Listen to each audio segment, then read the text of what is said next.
the turning point of Bennington's 8th annual Light the Night for Recovery. Hi, I'm Margay Diamond, and I am the Executive Director for Turning Point Center in Bennington. And our lantern release event is a beautiful community event that certainly honors and commemorates the people in our lives and our families that we have lost to substance use disorder. But we are also here to celebrate those in recovery. This has been a long fight for many of us, and to stand here today in celebration is something that we really want to honor. It's important to me that everyone is able to come together as a community and lift each other up in time of sorrow and also in our times of joy. It's also important to me that we have all people here. We are celebrating all pathways to recovery and honor everyone who stands here today in celebration. I think there's a lot of misunderstanding about addiction or substance use disorder, and that causes a lot of judgment and a lot of fear, and out of that comes the stigma. And the fear of being judged by other people and not given help when asked is what prevents people from coming forward. The number one reason people don't ask for help is because they fear the stigma and the backlash from people around them and in the community. This is a public health crisis, and it needs to be addressed as such. It also needs to be addressed with compassion. That is how people lift themselves out of this disease, is with compassion and support. And Turning Point provides peer support with no judgment. We celebrate and recognize all pathways to recovery. We certainly honor AA and 12-step pathways, but we also provide other pathway alternatives such as meditation, all recovery groups. We have a lot of adult children of alcoholics and other groups like that. So there are many, many pathways now. There is no one right way to recover. It's important that it's individually based and that it resonates with the person and can be sustained. As an organization, we are trying to grow and expand to support, as I said, all pathways to recovery. Wellness has been an area that's been incredibly important to me. We have some medical options for people like Suboxone. We have Savita and UCS, both prescribing. We have a methadone clinic that should be coming into town soon. So there are options for people in that direction, but that isn't the entire fix. There is a lot of work that needs to be done internally to change your thinking and change your habits.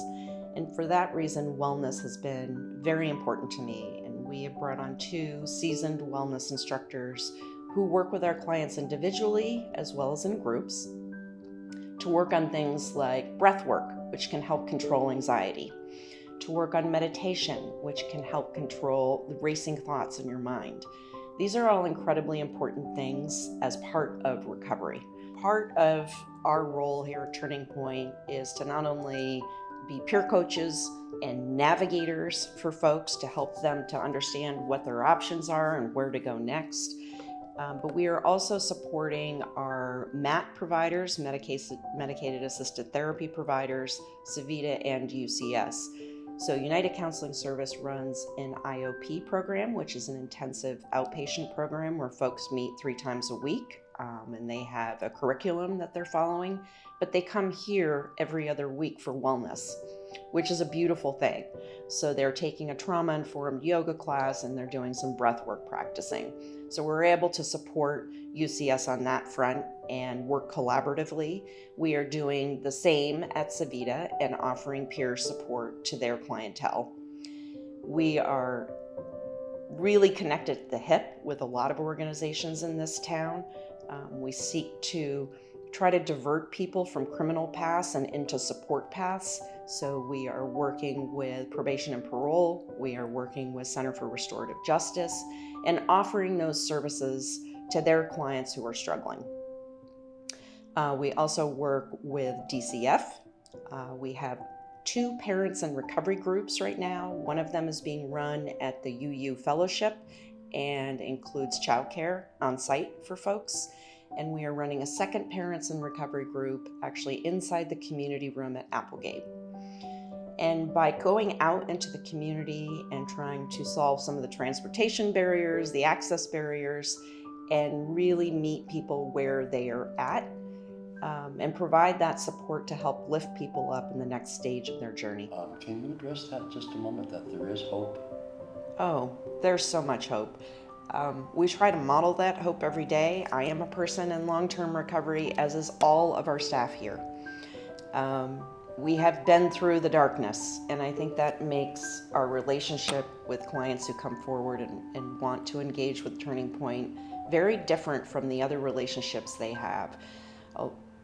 From a lot of places, folks are being told what to do, and we don't tell people what to do.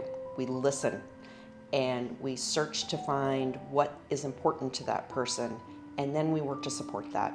So we ride shotgun with our clients. We don't sit in the driver's seat. They're in charge of their own lives, and it's incredibly important that healing and the recovery journey comes from the person. That is how long-term recovery is sustained. Well, we're no longer on Main Street. We actually are located in the Benmont Mill Building, 160 Benmont. Folks can give us a call at 802-442-9700.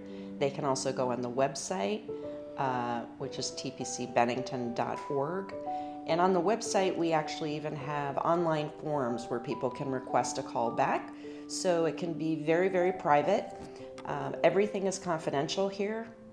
And we really do hope that people will reach out and take advantage of the connection that can be made here and the hope, because we know that people do recover.